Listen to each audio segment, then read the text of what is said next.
Boa noite, pessoal, tudo bem? É a professora Jaqueline. Bom, só para avisar para vocês que eu não terminei ainda, tá, de avaliar o seminário de vocês, tá bom? Mas já até a próxima segunda-feira, dia 10, vocês já vão conseguir submeter no sistema da Unib a nota de vocês, tá bom? Só peço que tenha paciência, porque o AVA várias vezes também travou na hora que eu baixei a atividade de vocês, então acabou atrasando um pouquinho a avaliação, mas eu prometo que até segunda-feira as notas terão lá, as notas vão ser submetidas lá no sistema da Unib, tá bom? E depois eu passo para vocês por e-mail, né, ou até no próprio sistema do AVA, tá? O feedback das apresentações que vocês fizeram, tá bem?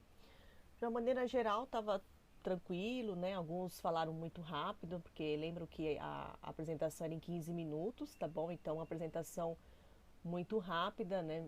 Menor do que o tempo que foi é, exigido de vocês, vai influenciar na nota, tá bom? Então, eu levei em consideração muitas coisas, porque eu pedi para que vocês compartilhassem a tela da apresentação, né? Não era áudio tal, então eu levei em consideração muito desses pontos, até por questões de. Porque ainda é necessário vocês terem mais habilidades com essas tecnologias, tá? E precisa ter, porque a gente não sabe como que vai ser daqui para frente, né? Se essas aulas EAD agora, desse semestre, vão continuar desse jeito. E o próximo semestre a gente também não sabe como que vai ser, né? Eu sei que muitos de vocês já vão se formar, né? Já vão terminar, mas outros ainda vão continuar, então por isso é necessário é, sanar, né, essas questões, essas dificuldades, tá ok? Mas é só para vocês saberem, mas depois eu passo um feedback de cada grupo, tá bom? Com relação à apresentação, certo? Bom, então hoje a gente começa um novo ciclo de aulas, tá? Lembrando que é necessário que vocês estudem essas aulas, tá? Assistem os vídeos, participem do fórum, é, assistam todas as aulas, tá bom? Porque no próximo prova, né? No caso agora que vai ser em junho, será prova, né? E a prova cairá todo o conteúdo que foi aplicado para vocês na disciplina, né? Então, todos esses vídeos aulas, né, essas aulas que foram inseridas no AVA, ela vai cair na prova.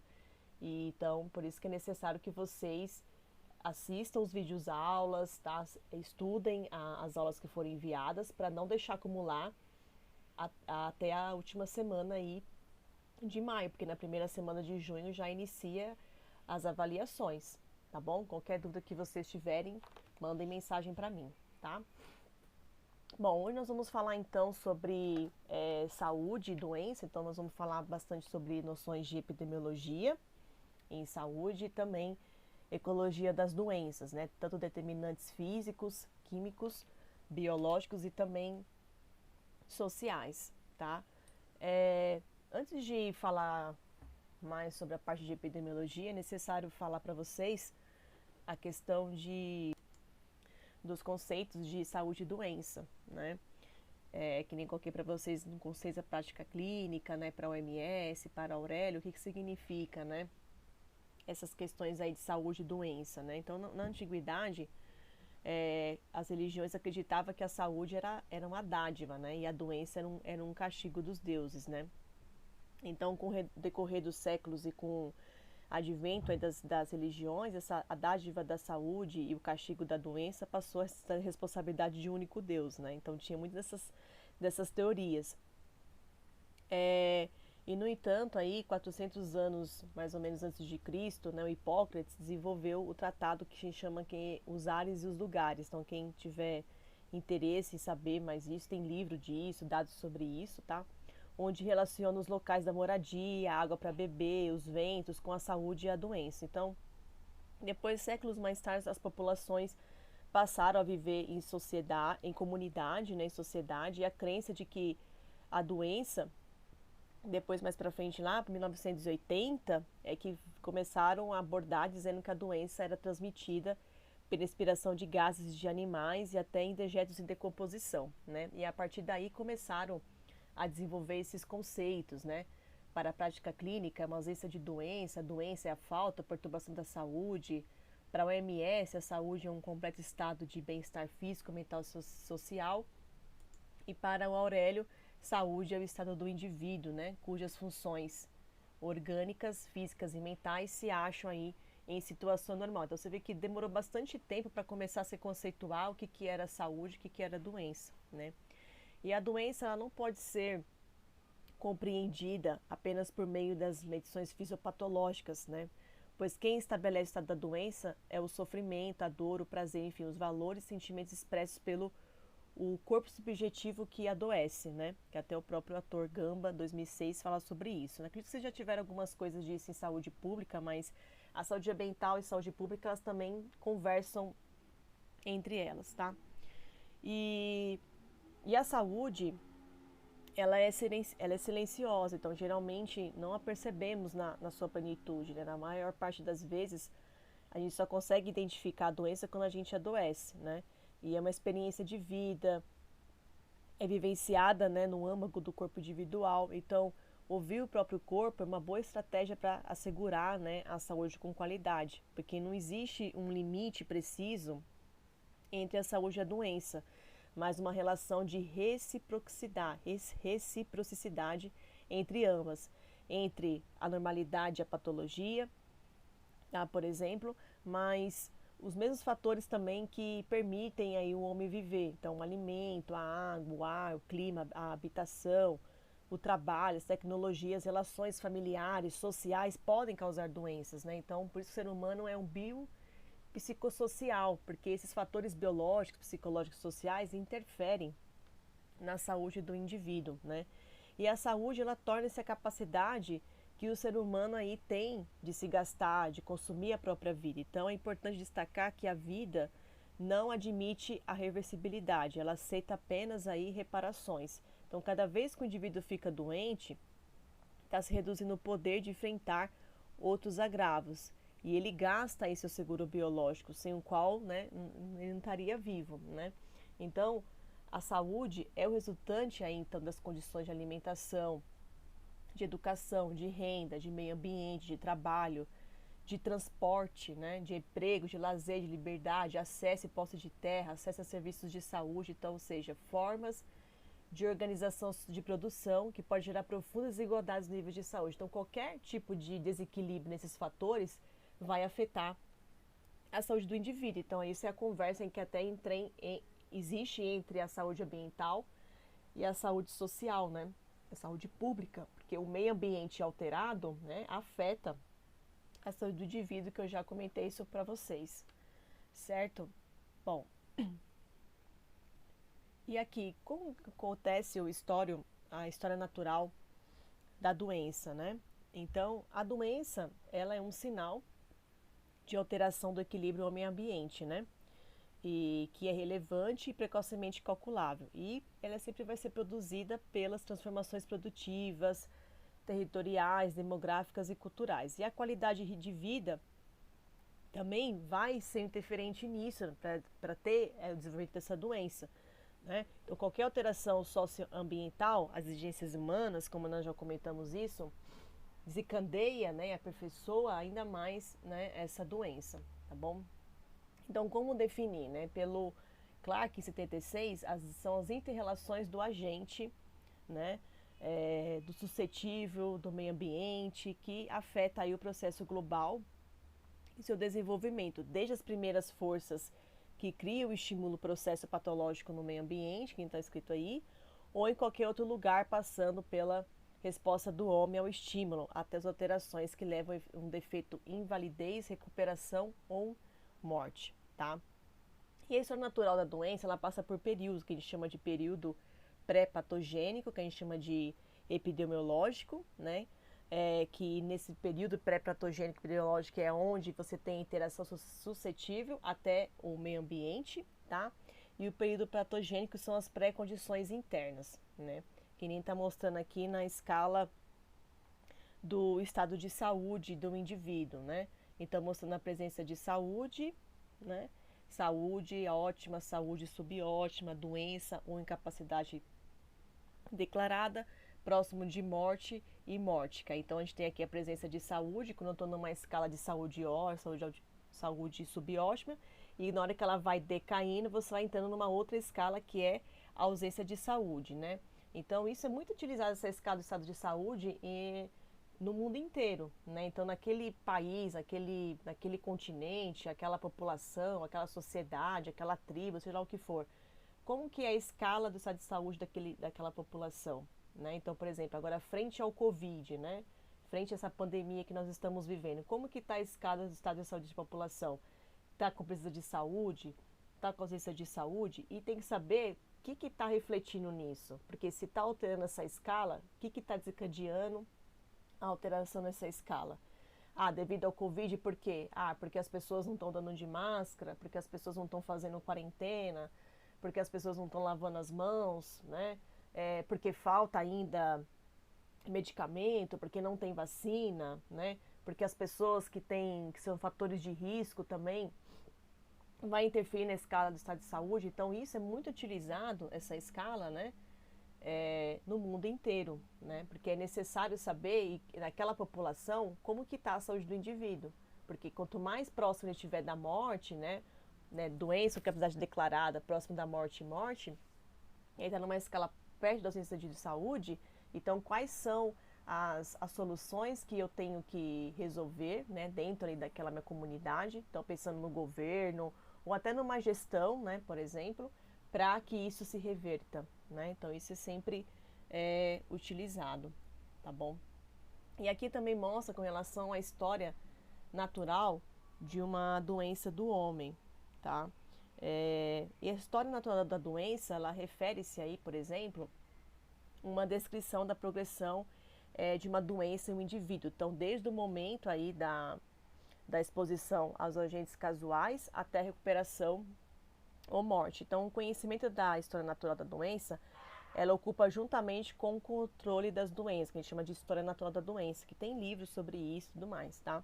Que é um dos principais elementos da epidemiologia, tá? É esse gráfico aqui, tá bom? Os estudos epidemiológicos descritivos ou não experimentais, que a gente chama só de observação, ele concentra-se na coleta e arranjo sistemático das 3 classes de fatores gerais, né? Que descritivos como classificação, que é o processo de saúde e doença. Então de que vai participar aqui? O agente, né? O hospedeiro e o ambiente em seus aspectos quantitativos, tá? Então, os aspectos práticos da utilização da estrutura epidemiológica das descrições de doenças é a possibilidade aí da prevenção, mesmo quando a patogênese da doença ainda não é compreendida, tá? Então, essa vertente patológica da análise da história natural da doença limita-se ao que se passa no organismo vivo, tá bom? Então, no próprio Clarke, ele fala que o vocábulo natural, ele tem aí a conotação de progresso sem intervenção do homem, que pode modificar o curso da doença por medidas preventivas e também curativas. Então, essa profunda compreensão dessa história natural de uma doença, né, no homem, que a gente está mostrando aqui, então essa compreensão dessa história natural e da prevenção de doenças, defeitos ou até invalidez no homem, exige aí um conhecimento das condições naturais específicas nos quais aí os distúrbios aparecem e persistem, né? Assim também como das circunstâncias e condições em que elas não ocorrem, tá? Então esses autores aí desde a década de 60, né, já distingue os níveis de aplicação da medicina preventiva, né? Que é denominado o período de pré-patogênese, como eu falei para vocês, né, de pré-patogênese, como uma promoção de saúde e proteção específica, que caracteriza a prevenção primária, né? Distinguindo também ações passíveis de serem realizadas pela administração de saúde pública, né, dos profissionais privados, então, por exemplo, clínicos gerais ou especialistas aí no ramo da medicina, tá? E é importante porque ela é tênue, essa linha divisória entre as áreas de atuação, né? E isso é uma franca discussão, né, em certas épocas, né, e até mesmo naqueles dias, né, nas épocas de 60, tá bom?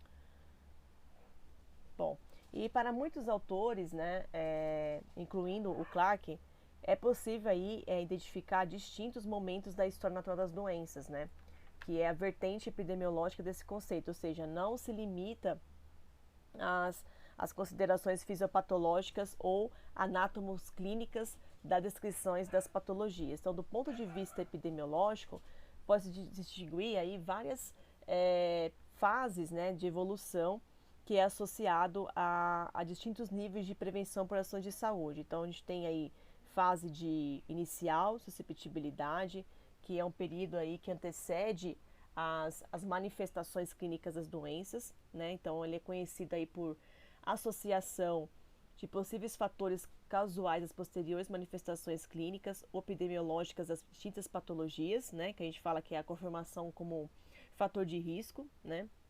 Então, as pessoas que trabalham na Anvisa, por exemplo, né, ou administradores de saúde, eles preconizam diversas medidas preventivas conhecidas como atenção primária, né, que é a quarentena, que você já não está passando por isso, a higiene pessoal, a vacinação e até recomendação para equipamentos de proteção individual no ambiente de trabalho, né?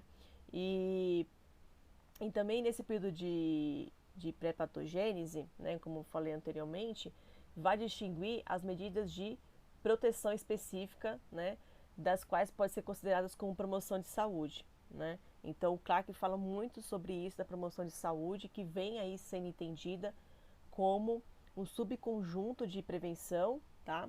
Ou mais precisamente como um nível aí mais básico e abrangente e específico de prevenção, que envolve condutas individuais, como ter uma boa alimentação, fazer exercício, não fumar, ou ações de governo ou do Estado para implementar redes de saneamento básico, construção de escola e também melhoria de transportes coletivos, tá?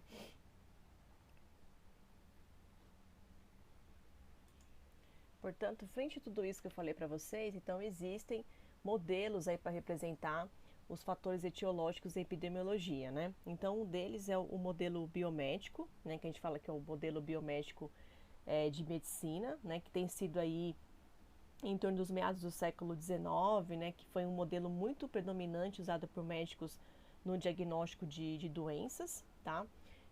E de acordo com o modelo biomédico, a saúde ela constitui a liberdade de doença, de dor ou defeito, o que torna aí a condição humana normal saudável, né, entre aspas. E o foco do modelo sobre os processos físicos, como a patologia, a bioquímica, até a fisiologia de uma doença, não leva em conta o papel dos fatores sociais ou a subjetividade individual, tá? E esse modelo biomédico, ele também ignora o fato de que o diagnóstico, que é o efeito do tratamento do paciente, é um resultado de negociação entre médico e paciente, né? No entanto, ele é muito limitante, esse modelo biomédico, porque ao não ter em conta a sociedade em geral, a prevenção de doença é omitida. Então, muitas doenças que afetam os países do primeiro mundo hoje em dia, né, como doenças cardíacas ou diabetes tipo 2, por exemplo, são muito dependentes de ações de pessoas e crenças, tá? E como que se desenvolveu esse modelo biomédico? Então, os princípios metateóricos do modelo biomédico, ele já veio com uma visão reducionista, mecanicista do homem da natureza já desde a época de Galileu, de Newton, de Descartes, por exemplo, tá? E então o Newton ele já imaginou um universo a partir de um modelo mecânico. Então os elementos que, por exemplo, as partículas materiais que ele falava, os objetos pequenos, né, os objetos sólidos que se movem sempre se movem no espaço e no tempo, né? E a partir dos quais toda a matéria é feita. Então, nessa mecânica de Newton, todos os acontecimentos físicos são reduzidos ao movimento dessas partículas materiais, tá? Que é a força da gravidade, que vocês já ouviram falar disso, tá certo? E, e aí nesse processo começou já com relação como o mundo era considerado como uma máquina e a semelhança dessa, né, formado por um conjunto de peças, para compreender aí o mesmo método que se utiliza para perceber uma máquina, né, ou seja, desmontar e separar essas peças, tá bom? Então quem tiver depois interesse, vão em busca disso, desenvolvimento do modelo biomédico através que já começou nas leis de Newton, tá bom? Bom, e aí continuando com relação ao modelo ecológico, né? No modelo ecológico, o campo de pesquisa aí no caso é o conjunto de vários contextos, que nem está escrito aí para vocês, da tríade ecológica, tá?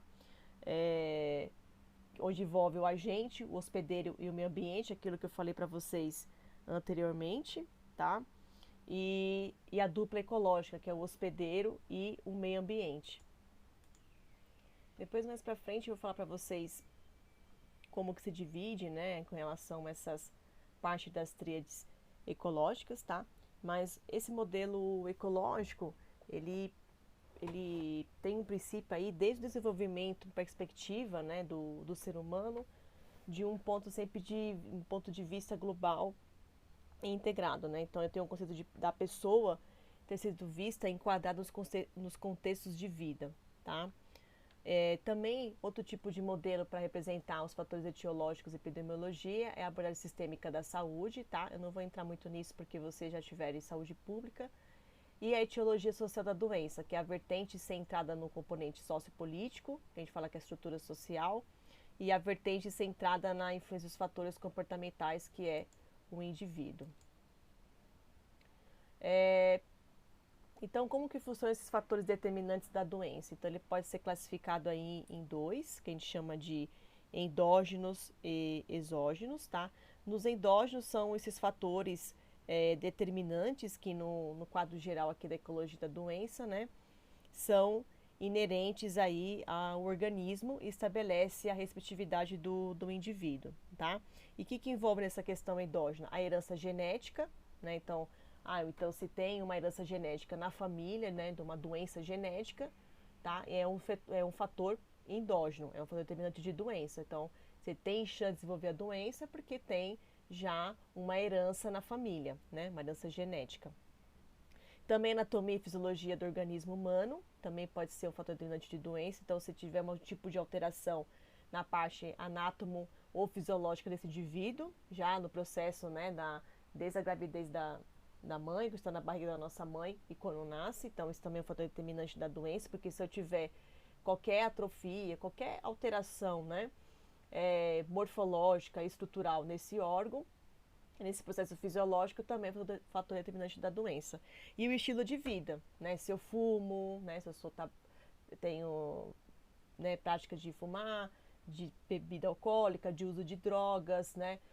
Uma má alimentação também é um estilo de vida que pode determinar aí uma doença, tá bom?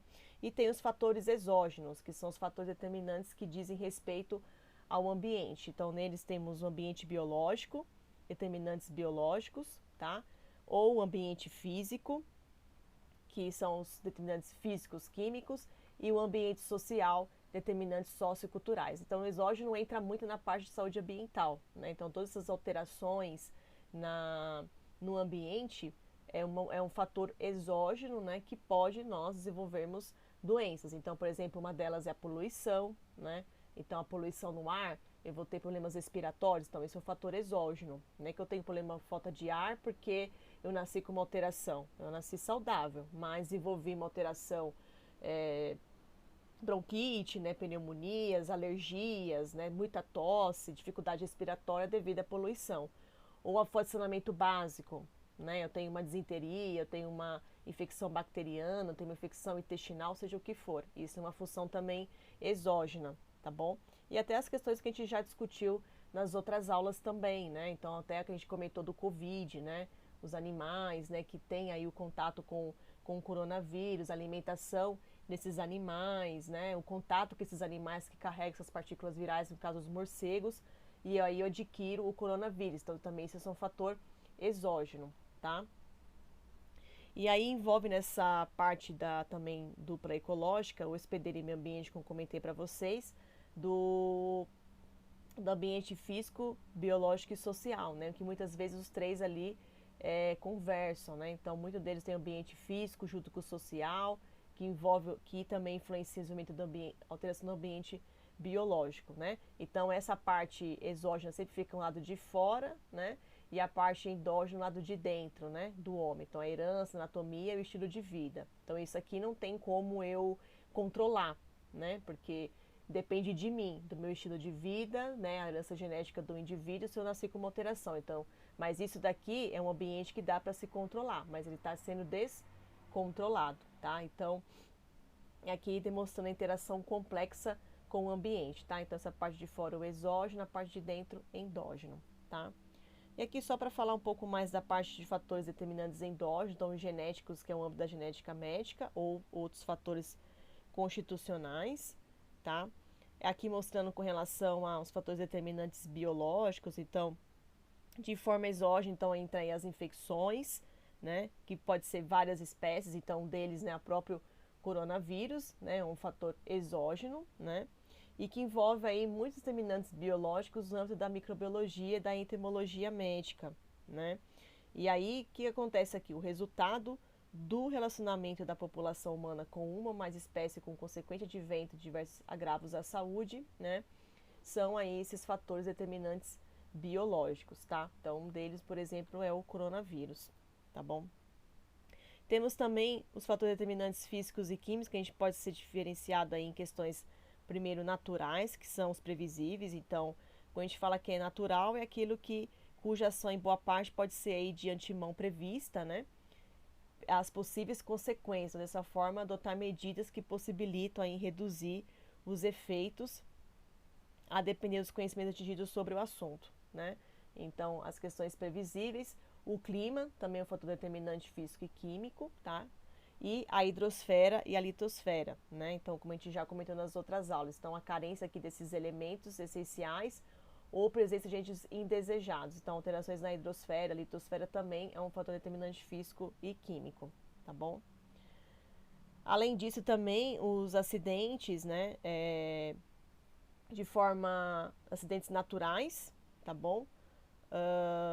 Desastres ou calamidades naturais, então aquilo que vocês apresentaram no seminário de vocês, né? Os desastres, né? Os alagamentos, né?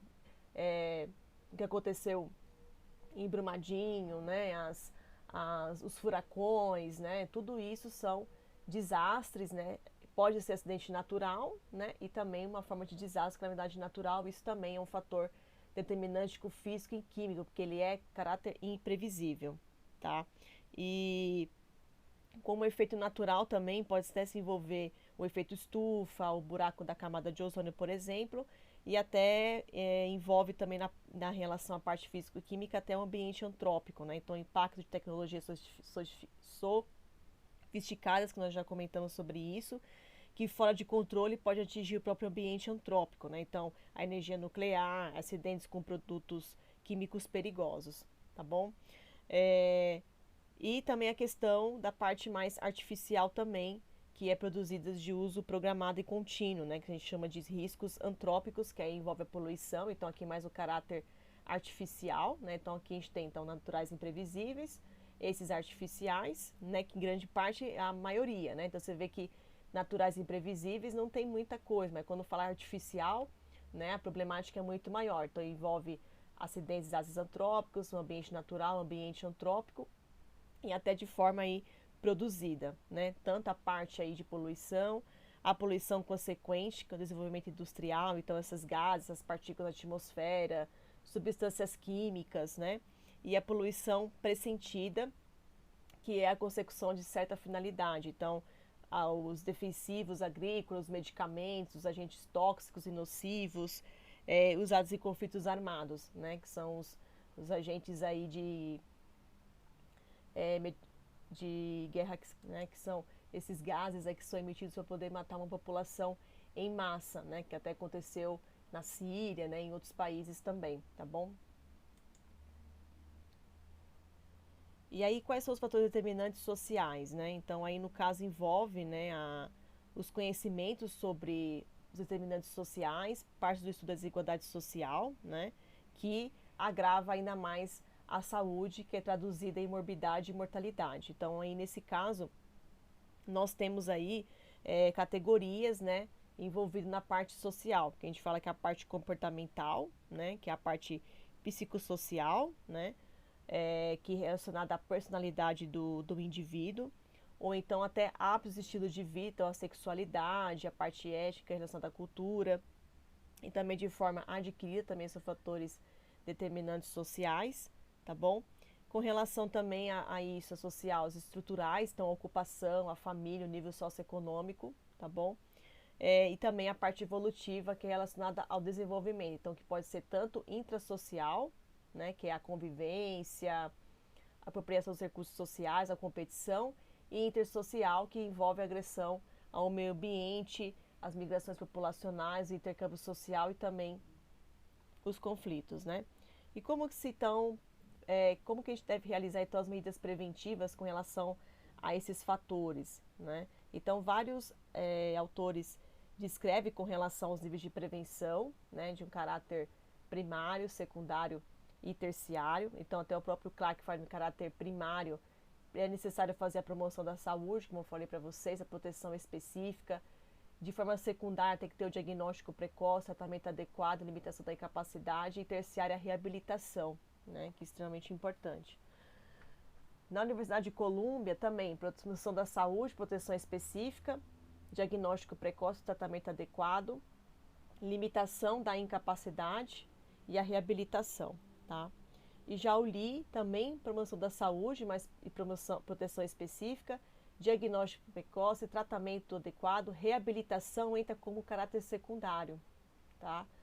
E terciário, limitação da incapacidade e cuidados de custódia. Então, cada um aí tem, sugere quais os níveis de prevenção de caráter primário, secundário e terciário, né? Ou seja, que são necessários para prevenção com relação a esses fatores, tá? E aí na parte da atenção integral de saúde, né, a preventiva, a curativa e a reabilitação, elas têm que estar uma apoiando a outra, ou seja, elas têm que estar em conjunto. Não adianta só ter a preventiva sozinha, ou só a curativa sozinha, ou só a reabilitação sozinha. Os três, né, tem que acontecer ou, né, por etapas ou até ao mesmo tempo, porque isso se caracteriza como uma intenção integral. E um sozinho não consegue, né, não é o suficiente como medida de prevenção, mas é uma preventiva, uma curativa, uma reabilitação, sim, tá bom? Com relação à parte de prevenção primária, né, então o que se busca de medidas preventivas para a promoção de saúde? Então, a moradia adequada, que a gente já comentou sobre isso, alimentação adequada, áreas de lazer, escolas e educação em todos os níveis, né? Com uma proteção específica, então a imunização, né? Então as vacinas, né? É um tipo de prevenção primária, a saúde ocupacional, a higiene pessoal e do lar, a proteção contra acidentes, o aconselhamento genético, né? Então se já tem um filho que já nasceu com uma alteração genética, né? Conversar com essa mãe, né? Olha, pode ser que no segundo filho também desenvolva essa doença, né? É necessário ter um segundo filho, né? Tem que ter esse aconselhamento genético e o controle dos vetores, né? Extremamente importante também, principalmente com relação até a própria dengue, né? A dengue, né? O chikungunya, Zika vírus que carrega essa partícula viral dos mosquitos, então é necessário ter controle de vetores, né? Até pensando também na própria cadeia, né, dos animais, que o morcego se alimenta desses insetos que também são vetores, que carregam essas partículas virais, também é necessário fazer isso, né? Com prevenção secundária, diagnóstico precoce, então enquetes para a descoberta de casos na comunidade, né? Tem que se ter mais rastreio na comunidade, tem que ficar mais perto da comunidade para descobrir, né? E saber por que aquela população está doente, quais são as problemáticas que existem naquela população. Exames periódicos individuais para detecção precoce de casos, né? É necessário também. Isolamento para evitar a propagação de doenças, que é no caso até nós que estamos passando aqui a quarentena. E tratamento para evitar a progressão da doença. Existe a delimitação da incapacidade é mais para evitar futuras complicações, né? E evitar sequelas frente a essas doenças, tá bom? Na prevenção terciária, a reabilitação, que é impedir a incapacidade total. A fisioterapia também pode ser utilizada como prevenção terciária. A terapia ocupacional, tá bom? E o emprego para o reabilitado, tá? Isso também é extremamente importante como prevenção terciária. Certo, pessoal? Bom, a aula de hoje é isso. Eu vou passar para vocês um artigo, tá? Para que vocês possam fazer uma tarefa e entregar na próxima sexta-feira, tá bom? Com relação a essa aula de hoje, tá ok? Boa noite, tudo de bom para vocês.